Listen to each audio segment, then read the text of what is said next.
کہ بیت المال کا ایک اونٹ گم ہو گیا ہے، اس کو تلاش کر رہا ہوں۔ بحرین سے ایک مرتبہ مشک آیا، یہ انتہائی قیمتی خوشبو تھی۔ اس کو مسلمانوں میں تقسیم کرنے کے لیے آدمی کی تلاش ہوئی جو یہ کام اچھی طرح کر سکے۔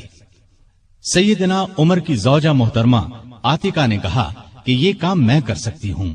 سیدنا عمر نے فرمایا، نہیں، میں تمہیں اس کی اجازت نہیں دے سکتا، اس لیے کہ تمہاری انگلیوں پر جو مشک لگ جائے گا وہ تم اپنے کپڑوں پر لگا لو گی، اس طرح عام مسلمانوں سے زیادہ تمہارے حصے میں آئے گا۔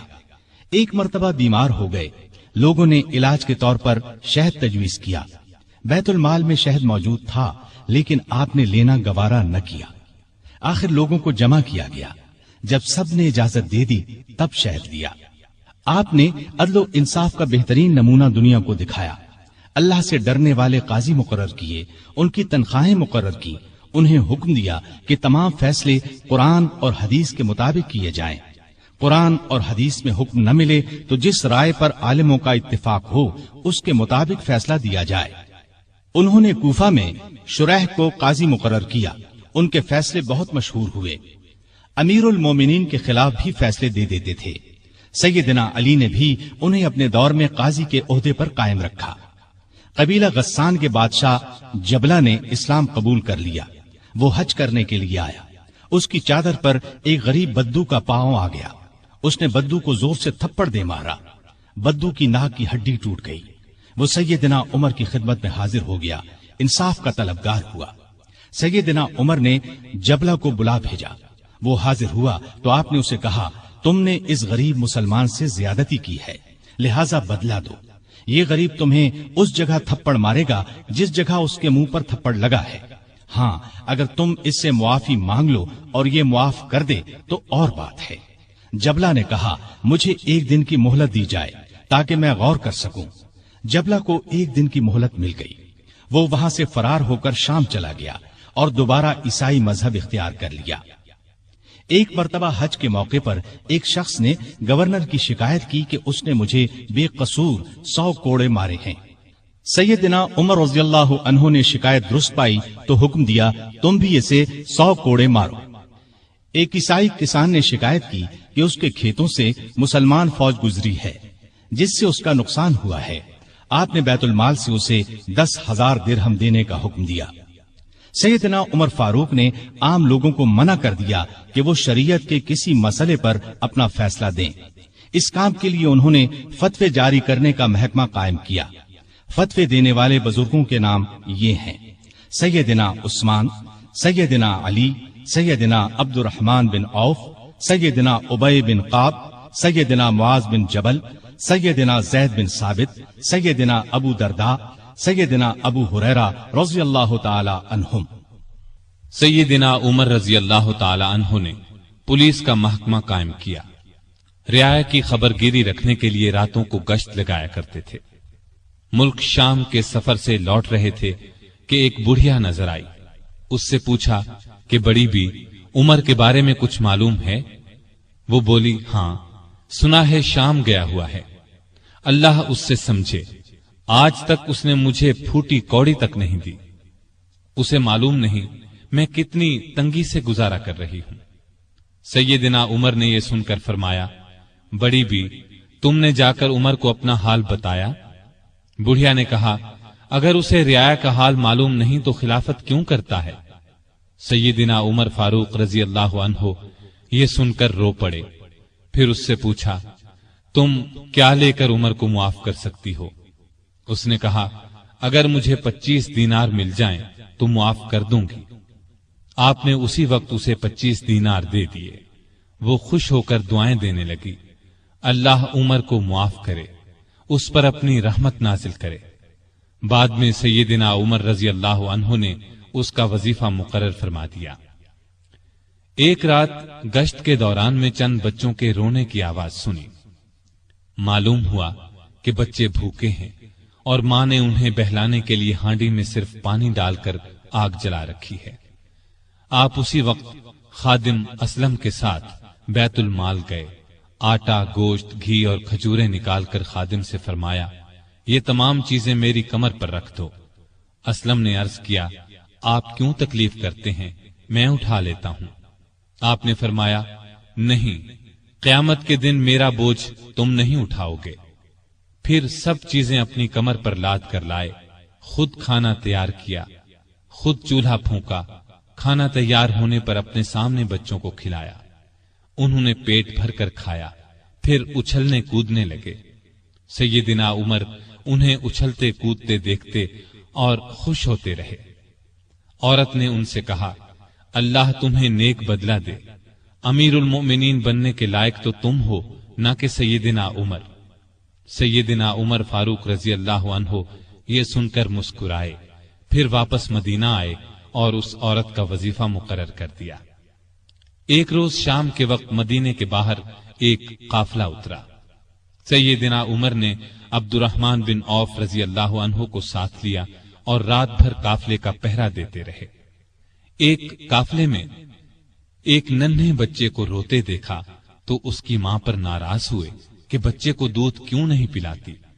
وہ آپ کو پہچانتی نہیں تھی، کہنے لگی امیر المؤمنین نے حکم دیا ہے کہ جب تک بچے ماں کا دودھ پیتے رہیں بیت المال سے ان کا وظیفہ مقرر نہ کیا جائے۔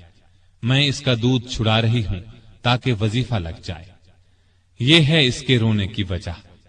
سیدنا عمر یہ سن کر روئے، پھر اعلان کر دیا کہ جس دن کوئی بچہ پیدا ہوگا اس کا وظیفہ اسی دن سے مقرر ہو جائے گا۔ ایک مرتبہ لوگوں کو کھانا کھلا رہے تھے، ایک شخص کو بائیں ہاتھ سے کھانا کھاتے دیکھا۔ نزدیک جا کر اس سے کہا دائیں ہاتھ سے کیوں نہیں کھاتے؟ اس نے کہا میرا دایاں ہاتھ موتا کی لڑائی میں کٹ گیا تھا۔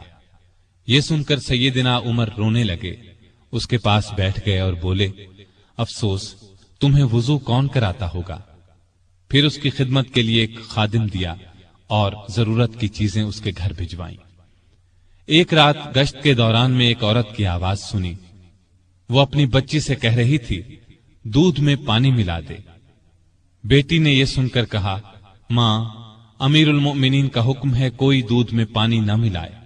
ماں نے یہ سن کر کہا باتیں نہ بنا، پانی ملا۔ امیر المؤمنین کون سا دیکھ رہے ہیں؟ لڑکی نے کہا امیر المؤمنین تو نہیں دیکھ رہے، مگر اللہ تو دیکھ رہا ہے۔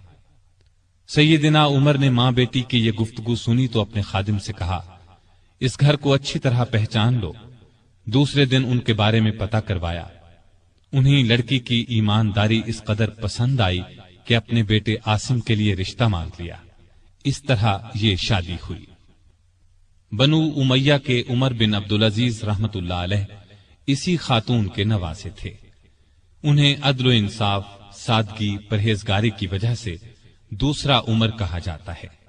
ان کا دور بہترین دور ہوا۔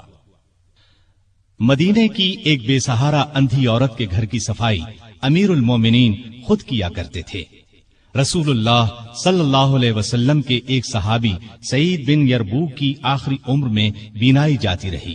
ان کے لیے ایک خادم مقرر کیا جو انہیں مسجد تک لاتا تھا۔ راستہ چلتے ایک عورت نے سیدنا عمر فاروق کو روک لیا اور کہا میں رسول اللہ صلی اللہ علیہ وسلم کے صحابی خفاف بن ایما کی بیٹی ہوں۔ شوہر فوت ہو گیا ہے، چھوٹے چھوٹے بچے ہیں، کوئی زمین بھی نہیں ہے، بچوں کو گھر میں چھوڑ کر محنت مزدوری بھی نہیں کر سکتی کہ بچوں کو کوئی نقصان نہ پہنچ جائے۔ حضرت عمر نے اس کی پوری بات توجہ سے سنی اور فرمایا تم تھوڑی دیر یہیں ٹھہرو۔ یہ کہہ کر گھر گئے۔ واپس لوٹے، ایک موٹے تازے اونٹ پر بہت سا سامان لدا ہوا ساتھ لائے۔ اس پر کپڑے اور نقد رقم بھی تھی۔ اس عورت سے فرمایا یہ اونٹ لے جاؤ، جب ختم ہو جائے تو بتا دینا۔ جہاد پر جانے والے مسلمانوں کے گھر والوں کا بہت خیال رکھتے تھے۔ ان کے گھروں میں جا کر ان کی عورتوں سے کہتے تمہیں بازار سے کچھ منگوانا ہو تو میں لا دیتا ہوں۔ بیوہ عورتوں کا پانی بھر دیتے۔ مجاہدین کے خط آتے تو یہ خط خود ان کے گھروں میں پہنچاتے، ان سے جواب لے کر مجاہدین کو بھجواتے۔ بیت المال سے حاجت مندوں کو دیتے۔ راستوں میں چوکیاں بنوائیں تاکہ رستے محفوظ ہو جائیں۔ شہروں میں مہمان خانے بنوائے۔ ملک میں جگہ جگہ نہریں کھدوائیں جن سے آپاشی آسان ہو گئی۔ سڑکیں اور پل بنوائے، نئے شہر بسائے، قریباً 4000 مسجدیں تعمیر کروائیں، حرم کعبہ کو وسیع کروایا، مسجد نبوی کو وسیع کروایا، مردم شماری کا نظام رائج کیا، سکہ جاری کیا، سن ہجری قائم کیا، جنگوں کا سلسلہ بڑھا تو فوجی نظام قائم کیا، فوجیوں کی تنخواہیں مقرر کی، مجاہدین کے بیوی بچوں اور غلاموں کے لیے وظیفے مقرر کیے، فوج کو 2 حصوں میں تقسیم کیا، ایک باقاعدہ فوج جو ہمیشہ محاذوں پر رہتی تھی، دوسری رضاکار فوج، یہ لوگ عموماً گھروں میں رہتے تھے، ضرورت پڑنے پر انہیں محاذ پر بھیجا جاتا، ان کی تنخواہیں باقاعدہ فوج سے کم تھیں۔ ملک میں جگہ جگہ فوجی چھاونیاں قائم کی، چھاونیوں کے ساتھ استبل تعمیر کروائے، ان میں 4-4 ہزار گھوڑے تیار رہتے تھے، اونٹ بھی موجود رہتے، فوج کے ساتھ خزانچی، طبیب، جراح، غنیمت کے مال کا حساب رکھنے والے، دوسری زبانیں جاننے والے اور دشمن کی جاسوسی کرنے والے بھی رہتے تھے۔ فوج کی تعلیم کا بھی انتظام کیا، فوج کو یہ ہدایات تھیں کہ دشمن سے جو عہد کرو اس کو پورا کرو، بچوں، عورتوں، بوڑھوں اور راہبوں کو قتل نہ کرو، مال غنیمت میں خیانت نہ کرو، آبادیوں کو ویران نہ کرو، پھلدار درختوں کو نہ کاٹو، جو لوگ جنگ میں قیدی بنا لیے جائیں انہیں ان کے قریبی رشتہ داروں سے جدا نہ کرو، لڑائی میں مارے جانے والوں کے ہاتھ پاؤں، ناک کان نہ کاٹو، قرآن اور حدیث کی تعلیم عام کر دی۔ سیدنا عمر خود بہت بڑے فقیہ تھے، انہوں نے تمام علاقوں میں فقیہ مقرر کیے، لوگ ان سے دینی مسائل پوچھتے تھے۔ ان کے زمانے میں اسلام کی بہت اشاعت ہوئی، غیر مسلموں سے اچھے سلوک کی وجہ سے بھی اسلام بہت تیزی سے پھیلا، انصاف کا دامن کسی قیمت پر نہیں چھوڑتے تھے۔ شام میں مسلمانوں کو مسجد بنانے کے لیے ایک زمین کی ضرورت پیش آئی، زمین ایک یہودی کی تھی، مسلمانوں نے زمین اس سے خریدنا چاہی لیکن یہودی نے انکار کر دیا، مسلمانوں نے زبردستی زمین پر قبضہ کر کے مسجد بنا لی۔ یہودی نے سیدنا عمر سے شکایت کی، سیدنا عمر فاروق نے حکم دیا کہ مسجد ناجائز طریقے سے بنائی گئی ہے، اسلام اس کی اجازت نہیں دیتا، مسجد کو گرا کر زمین یہودی کو دے دی جائے۔ چنانچہ زمین یہودی کو واپس دے دی گئی، اس نے اس جگہ اپنا مکان بنا لیا۔ سیدنا عمر فاروق رضی اللہ عنہ دعا کیا کرتے تھے کہ اے اللہ مجھے اپنی راہ میں شہادت نصیب فرما، مجھے اپنے رسول کے شہر میں موت دے۔ خلافت کے 11ویں سال اللہ تعالیٰ نے ان کی یہ دونوں دعائیں پوری کر دیں۔ ذی الحج 23 ہجری میں حج کے لیے مکہ گئے۔ آپ جب حجر اسود کو بوسہ دیتے تو کہتے تھے، اے حجر اسود، میں جانتا ہوں کہ تو ایک پتھر ہے، تو نہ نفع دے سکتا ہے اور نہ نقصان۔ اگر میں نے رسول اللہ صلی اللہ علیہ وسلم کو تیرا بوسہ لیتے ہوئے نہ دیکھا ہوتا تو میں تیرا بوسہ نہ لیتا۔ یہ سیدنا عمر کی توحید کا کمال نمونہ ہے۔ حج سے فارغ ہو کر اس مہینے کی آخری تاریخوں میں واپس لوٹے۔ جمعے کے دن مسجد میں خطبہ دیا جو بہت طویل تھا، اس میں لوگوں کو بہت نصیحتیں کی۔ اس خطبے میں اپنے ایک خواب کا ذکر کیا اور فرمایا، میں سمجھتا ہوں میری موت کا وقت آ پہنچا ہے۔ اس کے ساتھ ہی خلافت کے بارے میں کچھ ایسی باتیں بیان کی جن سے معلوم ہوتا تھا کہ آئندہ ہونے والے خلیفہ کے بارے میں پریشان ہیں۔ مدینے میں مغیرہ بن شعبہ کا ایک غلام تھا، یہ ایرانی تھا، اچھا کاریگر تھا، اس کا نام ابو لؤلؤ فیروز تھا۔ ایک دن سیدنا عمر سے شکایت کی کہ میں دن بھر کام کر کے جو کچھ کماتا ہوں میرا آقا اس میں سے بہت زیادہ رقم لے لیتا ہے، اس میں کمی کرا دیں۔ سیدنا عمر نے پوچھا، تم کون سا کام جانتے ہو؟ اس نے کہا، میں لوہار بھی ہوں، بڑھئی بھی ہوں اور بیل بوٹے بھی بنانا جانتا ہوں۔ سیدنا عمر نے دریافت کیا، تمہارا آقا تم سے روزانہ کتنی رقم لیتا ہے؟ اس نے کہا، 2 درہم روزانہ۔ اس پر سیدنا عمر نے فرمایا، تم جو کام جانتے ہو اس کے مقابلے میں تو یہ رقم زیادہ معلوم نہیں ہوتی۔ اس پر ابو لؤلؤ ناراض ہو کر چلا گیا۔ اگلے دن ابو لؤلؤ فجر کی نماز سے پہلے مسجد میں چھپ کر بیٹھ گیا۔ سیدنا عمر لوگوں کو نماز پڑھانے لگے تو اس نے کونے سے نکل کر 2 دھاری خنجر سے امیر المؤمنین پر 6 وار کیے اور پھر صفوں میں کھڑے مسلمانوں کو زخمی کرتا باہر بھاگا، لیکن مسلمانوں نے پکڑ لیا۔ اس پر اس نے وہی خنجر اپنے پیٹ میں جھونک لیا اور مر گیا۔ ادھر امیر المؤمنین شدید زخمی ہو گئے۔ انہوں نے عبد الرحمن بن عوف رضی اللہ عنہ کا ہاتھ پکڑ کر اپنی جگہ کھڑا کر دیا، خود زمین پر گر پڑے۔ لوگوں نے نماز سے فارغ ہو کر دیکھا، جن مسلمانوں کو ابو لؤلؤ نے زخمی کیا تھا ان میں سے 7 دم توڑ چکے تھے، باقی بہت زیادہ زخمی نہیں ہوئے تھے۔ البتہ سیدنا عمر کی حالت نازک تھی۔ ایسے میں انہوں نے عبداللہ بن عباس سے پوچھا، مجھے کس نے مارا ہے؟ انہوں نے بتایا، مغیرہ بن شعبہ کے غلام ابو لؤلؤ نے۔ یہ سن کر فرمایا، اللہ کا شکر ہے، میری موت کسی ایسے شخص کے ہاتھ سے نہیں ہوئی جو اسلام کا دعویٰ کرتا ہو۔ لوگ انہیں اٹھا کر گھر لائے، دودھ پلایا گیا تو وہ زخموں کے راستے باہر آ گیا۔ اب سب کو یقین ہو گیا کہ امیر المؤمنین کا آخری وقت آ پہنچا ہے۔ لوگ غم سے نڈھال ہو گئے، ان سے ملنے کے لیے آنے لگے۔ ایک نوجوان ایسے میں ملنے آیا، اس نے کہا، اے امیر المؤمنین، آپ اللہ کی بشارت سے خوش ہو جائیں، آپ ان اصحاب میں سے ہیں جو بہت پہلے اسلام لائے اور رسول اللہ کے ساتھی بنے۔ خلیفہ بنائے گئے تو آپ نے انصاف سے کام لیا، پھر آخر آپ کو شہادت نصیب ہو گئی۔ یہ سن کر سیدنا عمر نے فرمایا، اے بھتیجے، اللہ کرے یہ چیزیں میرے گناہوں کے برابر برابر ہی ہو جائیں، مجھے کوئی عذاب ہو نہ ثواب۔ مطلب ان کے کہنے کا یہ تھا کہ بس عذاب سے بچ جاؤں۔ وہ نوجوان واپس جانے لگا تو سیدنا عمر فاروق رضی اللہ عنہ کی نظر اس کی چادر پر پڑی جو زمین کو چھو رہی تھی۔ اس نازک حالت میں بھی انہیں شریعت کا اس قدر پاس تھا کہ فرمایا، اس نوجوان کو واپس بلاؤ۔ اسے واپس ان کے سامنے لایا گیا تو فرمایا، اے بھتیجے، اپنا تہبند اونچا باندھو، اس سے کپڑا بھی صاف رہے گا اور تمہارے رب کے نزدیک یہ پرہیزگاری کی بات بھی ہے۔ سیدنا ابن عباس رضی اللہ عنہ نے ان کا مرتبہ اور نیکیاں بیان کی تو فرمایا، اللہ کی قسم، اگر میرے پاس دنیا بھر کا سونا ہوتا تو اس سے پہلے کہ میں اللہ کے عذاب کو دیکھوں میں اسے اللہ کی راہ میں دے دیتا، یعنی عذاب کے خوف سے سارا سونا خیرات کر دیتا۔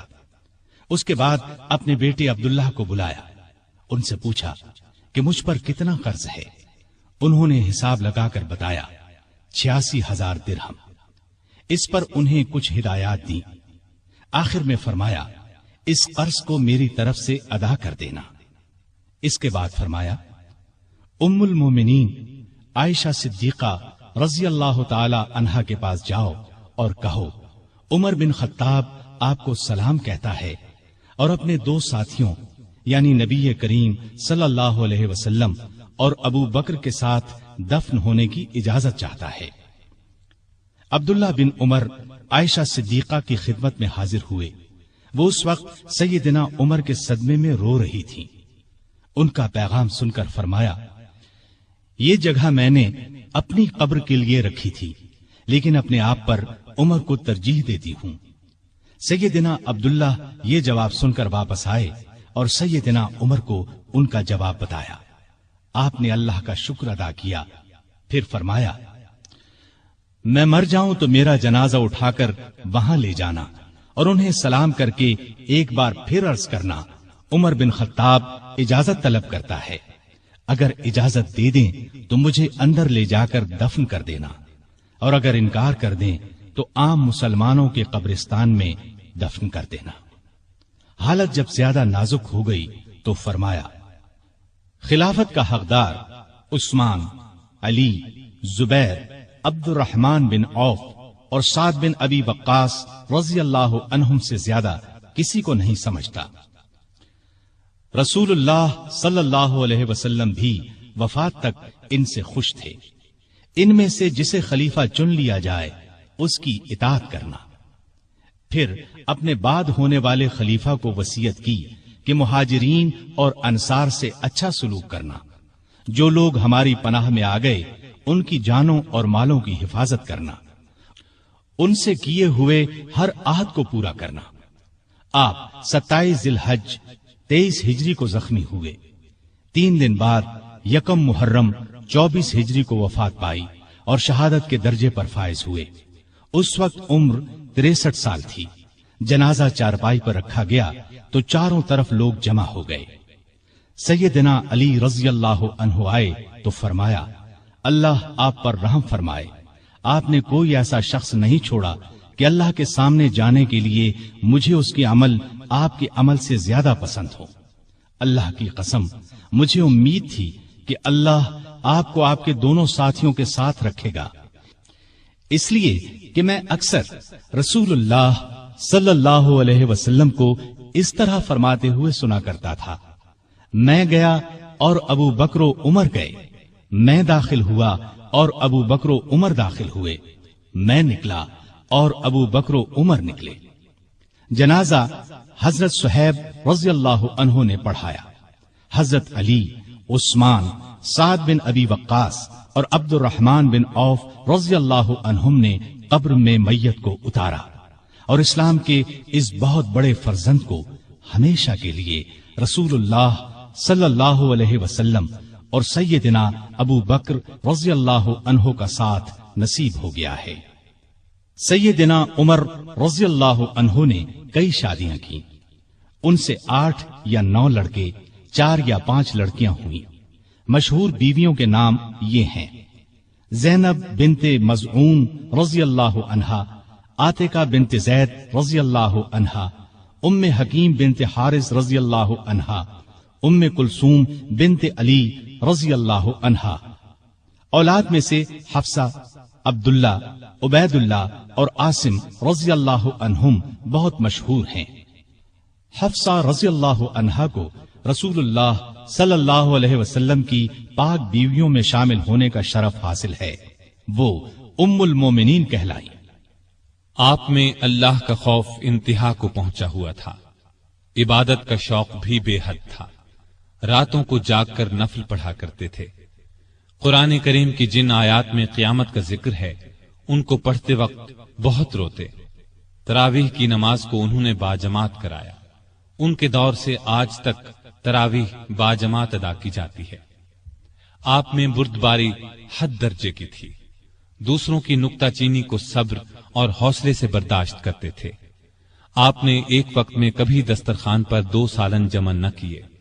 رسول اللہ صلی اللہ علیہ وسلم اور ابو بکر رضی اللہ عنہ کا بھی یہی معمول تھا۔ نبی کریم صلی اللہ علیہ وسلم سے آپ کو انتہا درجے کی محبت تھی۔ آپ صلی اللہ علیہ وسلم پر اپنی جان قربان کرنے کے لیے ہر دم تیار رہتے تھے۔ کوئی رسول اللہ صلی اللہ علیہ وسلم کی شان میں ذرا سی گستاخی کرتا تو اس کی گردن اڑانے پر تیار ہو جاتے۔ ایک بار سیدنا عمر فاروق رضی اللہ عنہ نے فرمایا، اے اللہ کے رسول، مجھے آپ سے اپنی جان سے بھی زیادہ محبت ہے۔ نبی کریم صلی اللہ علیہ وسلم نے سیدنا عمر فاروق رضی اللہ عنہ کو دنیا ہی میں جنتی ہونے کی بشارت دی۔ سیدنا عمر فاروق رضی اللہ عنہ کے چند اقوال یہ ہیں: بزرگ بننے کے لیے علم حاصل کرو۔ جو آدمی خود کو عالم کہے وہ جاہل ہے، جو خود کو جنتی کہے وہ جہنمی ہے۔ جس سے تمہیں نفرت ہے اس سے ڈرتے رہو۔ بڑھاپے سے پہلے جوانی اور موت سے پہلے بڑھاپے کو غنیمت جانو۔ سب سے بری آوازیں 2 ہیں، نوحہ اور راگ یعنی گانا۔ کم بولنا دانائی، کم کھانا صحت، کم سونا عبادت اور عام لوگوں سے کم ملنا عافیت ہے۔ توبہ کی تکلیف سے گناہ کا چھوڑنا آسان ہے۔ برا چاہنے والوں کی دوستی سے پرہیز کرنا ضروری ہے۔ جو عیب سے واقف کرے وہ دوست ہے، اور جو اس پر تعریف کرے وہ ایسا ہے جیسے دوسرے کو ذبح کر دیا جائے۔ سلامتی گمنامی میں ہے۔ اللہ تعالی سیدنا عمر فاروق رضی اللہ عنہ پر رحمت فرمائے، آمین۔